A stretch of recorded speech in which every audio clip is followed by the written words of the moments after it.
असम में 2026 के विधानसभा चुनावों की तैयारियां तेजी से आगे बढ़ रही हैं और राजनीतिक गतिविधियों में तीव्रता साफ दिखाई देने लगी है।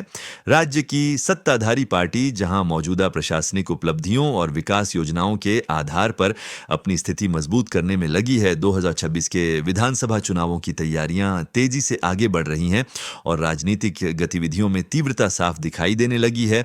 राज्य की सत्ताधारी पार्टी जहां मौजूदा प्रशासनिक उपलब्धियों और विकास योजनाओं के आधार पर अपनी स्थिति मजबूत करने में लगी है, वहीं विपक्ष इसे चुनौती देने की रणनीति बना रहा है।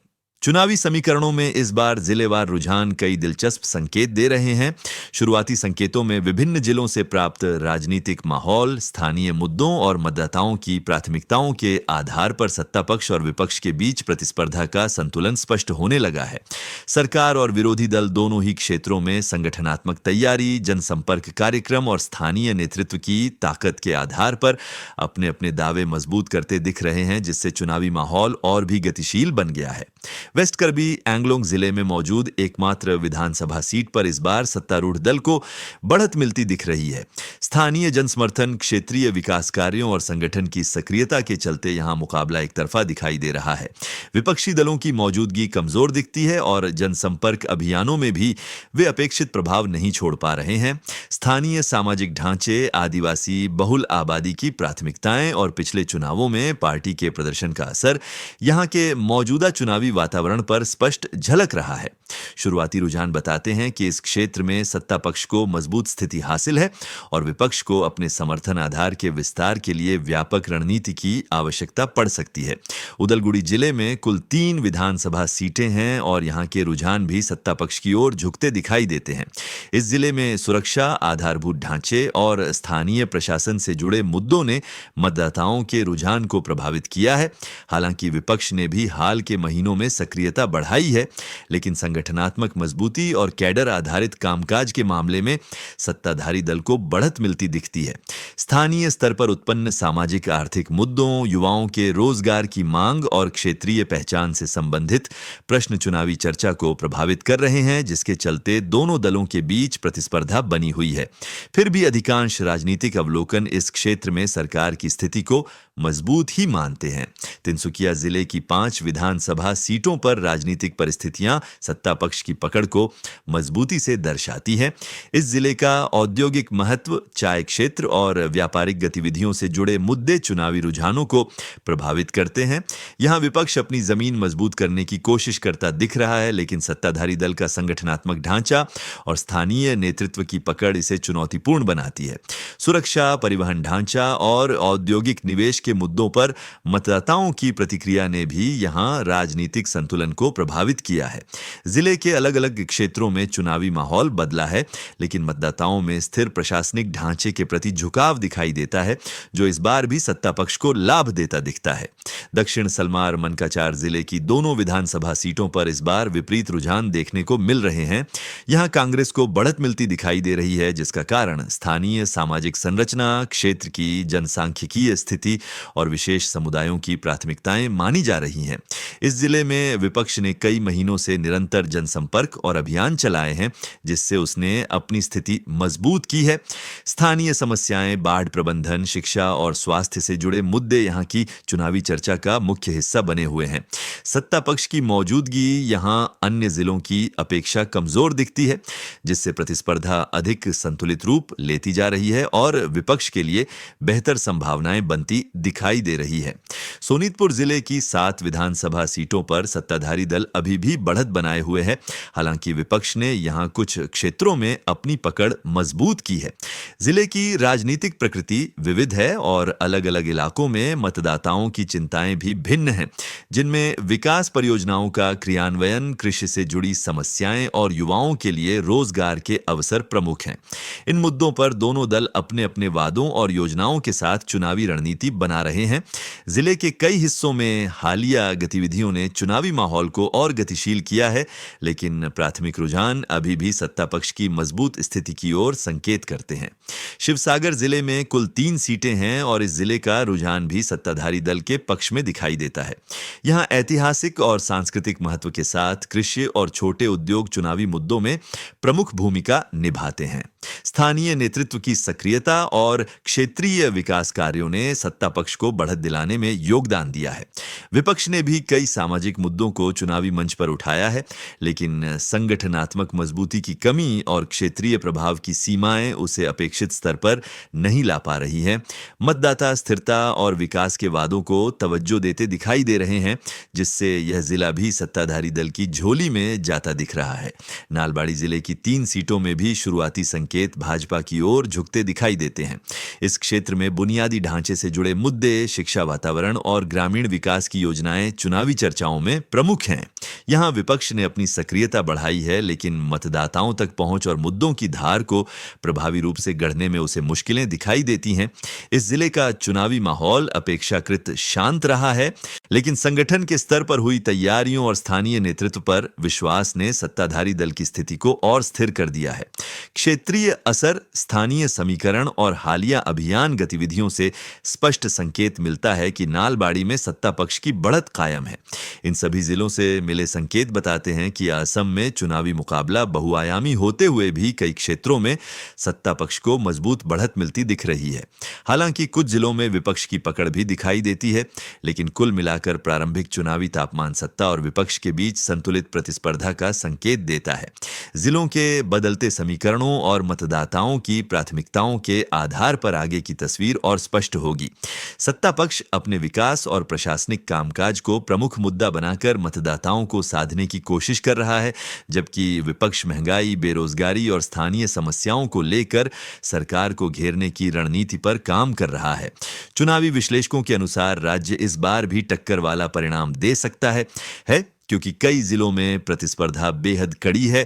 विभिन्न राजनीतिक दल अपने अपने क्षेत्रों में समर्थन बढ़ाने की कोशिश कर रहे हैं और मतदाताओं के बीच लगातार पहुंच बनाते हुए अपने पक्ष में माहौल तैयार करने में जुटे हैं। जिले दर जिले सामने आए ताजा रुझानों ने यह संकेत दिया है कि असम का यह चुनाव सत्ता परिवर्तन के संभावित संकेतों को भी जन्म दे सकता है। हालांकि यह अंतिम निर्णय मतदाताओं के हाथ में ही है। वेस्ट कर्बी एंगलोंग जिले की एकमात्र सीट पर रुझान सत्ताधारी दल के लिए सकारात्मक दिख रहे हैं, जहां बीजेपी को स्पष्ट बढ़त मिलती दिखाई दे रही है। स्थानीय स्तर पर पार्टी के संगठन की मजबूती और नेतृत्व के प्रति भरोसे ने इस क्षेत्र में उसे बढ़त दिलाने में अहम भूमिका निभाई है। उदलगुड़ी जिले में कुल 3 सीटें हैं और यहां भी बीजेपी अपनी पकड़ बनाए हुए दिख रही है। 2 सीटों पर पार्टी मजबूत स्थिति में है, जबकि कांग्रेस 1 सीट पर प्रतिस्पर्धा में दिखाई देती है। कांग्रेस की स्थिति अपेक्षाकृत कमजोर होने के बावजूद वह स्थानीय मुद्दों को उठाकर अपने पक्ष को मजबूत बनाने की कोशिश में लगी है, लेकिन वर्तमान रुझान सत्ताधारी दल को ही बढ़त देते हैं। तिनसुकिया जिले की 5 सीटों पर बीजेपी का प्रभाव और भी ज्यादा मजबूत दिखता है। मतदाता व्यवहार के हालिया संकेत बताते हैं कि 4 सीटों पर पार्टी की स्थिति मजबूत है, जबकि कांग्रेस केवल 1 सीट पर पकड़ बनाए हुए है। जिले में बीजेपी का जनाधार पिछले वर्षों में मजबूत हुआ है, जिसने विपक्ष को सीमित कर दिया है। इसके बाद दक्षिण सलमार मनकाचर जिले का समीकरण इसे और रोचक बनाता है, जहां कुल 2 सीटें हैं और दोनों पर कांग्रेस को बढ़त मिलती हुई दिखाई दे रही है। इस क्षेत्र में सामाजिक और राजनीतिक संतुलन ने कांग्रेस को ऐतिहासिक रूप से मजबूत बनाए रखा है और ताजा रुझानों में भी यही प्रवृत्ति दिखाई देती है। सोनीतपुर जिले की 7 सीटों पर स्थिति अपेक्षाकृत मिश्रित रहने के बावजूद बीजेपी आगे है। 4 सीटों पर उसका प्रदर्शन बेहतर लगता है, जबकि कांग्रेस 3 सीटों पर सक्रिय रूप से मुकाबला कर रही है। जिले के विभिन्न इलाकों में दोनों दलों की गतिविधियों का असर साफ दिखाई देता है, लेकिन कुल आंकड़ा अभी भी सत्ताधारी दल को बढ़त देता है। शिवसागर जिले की 3 सीटें भी इसी प्रकार बीजेपी को मजबूती देती हैं, जहां 2 सीटों पर पार्टी के अच्छे प्रदर्शन का अनुमान है। कांग्रेस यहां 1 सीट पर अपना प्रभाव बनाए रखती है, लेकिन व्यापक स्तर पर सत्ताधारी दल की पकड़ अभी भी अधिक मजबूत मानी जाती है। नालबाड़ी जिले की 3 सीटों पर रुझान भाजपा के लिए सकारात्मक बने हुए हैं। 2 सीटों पर उसे बढ़त मिलती दिखाई देती है, जबकि कांग्रेस केवल 1 सीट पर मुकाबला करती नजर आती है। जिले में राजनीतिक संतुलन पिछले कुछ वर्षों में बीजेपी की ओर झुका है और वर्तमान संकेत उसी प्रवृत्ति को आगे बढ़ाते हैं। दूसरी ओर नगांव जिले की 8 सीटें चुनावी प्रभाव और रणनीति के लिहाज से बेहद महत्वपूर्ण मानी जाती हैं। यहाँ कांग्रेस और बीजेपी के बीच कड़ी टक्कर दिखाई देती है, लेकिन अंतिम बढ़त बीजेपी को मिलती हुई आंकी जा रही है। दोनों दलों ने इस क्षेत्र में अपना अधिकतर संसाधन झोंक रखा है, जिससे मुकाबला और रोचक बना हुआ है। मोरीगांव जिले की 3 सीटों पर बीजेपी का बढ़ता प्रभाव साफ देखा जा सकता है। रुझान बताते हैं कि पार्टी यहां 2 सीटों पर बेहतर स्थिति में है, जबकि कांग्रेस की पकड़ सीमित दिखती है। माजुली जिले की एकमात्र सीट पर भी बीजेपी को साफ फायदा मिल रहा है, जहां उसके संगठन की मजबूती को प्रमुख कारण माना जा रहा है। इसके बाद लखीमपुर जिले की 4 सीटों में सत्ताधारी दल लगातार मजबूत स्थिति में दिखाई देता है। 3 सीटें बीजेपी के पक्ष में जाती दिखती हैं, जबकि कांग्रेस केवल 1 सीट पर प्रभाव रखती है। इस क्षेत्र में विकास और प्रशासन से जुड़ी उपलब्धियों का असर मतदाताओं पर स्पष्ट दिखता है। कोकराझार जिले की 3 सीटों पर स्थिति कुछ अलग है, क्योंकि यहां बीजेपी और अन्य दलों के बीच हल्की प्रतिस्पर्धा दिखाई देती है। 2 सीटें बीजेपी के पक्ष में दिखती हैं, जबकि 1 सीट पर अन्य क्षेत्रीय दलों को बढ़त मिल सकती है। करबी एंगलोंग जिले के दूसरे हिस्से में 3 सीटें हैं और यहां मुकाबला त्रिकोणीय बन गया है। इन सीटों पर बीजेपी, कांग्रेस और अन्य दलों को समान रूप से संभावनाएं मिलती दिख रही हैं, जिससे जिले का नतीजा विशेष रूप से दिलचस्प हो जाएगा। कामरूप मेट्रो जिले की 4 सीटों पर रुझान स्पष्ट रूप से बीजेपी की ओर झुकते दिखाई देते हैं, जहां पार्टी 3 सीटों पर मजबूती में है, जबकि कांग्रेस 1 सीट पर अपनी उपस्थिति बनाए रखने की कोशिश करती दिखाई देती है। कामरूप रूरल जिले की 6 सीटें चुनावी दृष्टि से महत्वपूर्ण हैं और यहां भी बीजेपी को स्पष्ट लाभ मिलता हुआ दिखाई देता है। रुझानों के अनुसार 4 सीटों पर पार्टी बेहतर स्थिति में है, जबकि विपक्ष 2 सीटों पर प्रतिस्पर्धा में बना हुआ है। जिले में सत्ताधारी दल की लगातार सक्रियता और मतदाताओं तक पहुंचने उसे बढ़त दिलाई है। ये पूरा जिला दर जिला विश्लेषण दर्शाता है कि असम में अगला चुनाव बेहद प्रतिस्पर्धी बनने जा रहा है और कई क्षेत्रों के परिणाम अंतिम तस्वीर को बदल सकते हैं। इन तमाम क्षेत्रों से आए समेकित संकेतों के आधार पर अनुमान लगाया जा रहा है कि राज्य की कुल 126 सीटों में से 100 सीटों पर बीजेपी को बढ़त मिल सकती है, जबकि कांग्रेस को 20 सीटों पर लाभ मिलता हुआ आंका जा रहा है। शेष 4 सीटें अन्य दलों के खाते में जाने की संभावना बनती है। हालांकि चुनावी माहौल निरंतर बदलता है और मतदान के पूर्व अंतिम सप्ताहों में राजनीतिक गतिविधियों का असर भी नतीजों को प्रभावित कर सकता है। लेकिन वर्तमान रुझान ये संकेत दे रहे हैं कि राज्य में सत्ता पक्ष की स्थिति मजबूत बनी हुई है। हालांकि विपक्ष भी कई क्षेत्रों में चुनौती पेश कर रहा है। अंततः आने वाले चुनाव ही यह तय करेंगे कि मतदाता किस दल पर विश्वास व्यक्त करते हैं और राज्य की सत्ता किसके हाथों में जाएगी। तो ये थी हमारी आज की पूरी रिपोर्ट, जिसमें असम चुनाव 2026 के जिलावार बदलते रुझानों की सबसे सटीक और तेज कवरेज हमने आपके लिए लाई। अब बारी आपकी, क्योंकि असम का अगला मुख्यमंत्री कौन बनेगा इसका फैसला जनता ही करेगी और आपकी राय इस पूरे चुनावी माहौल को तय करने में एक अहम भूमिका निभा सकती है।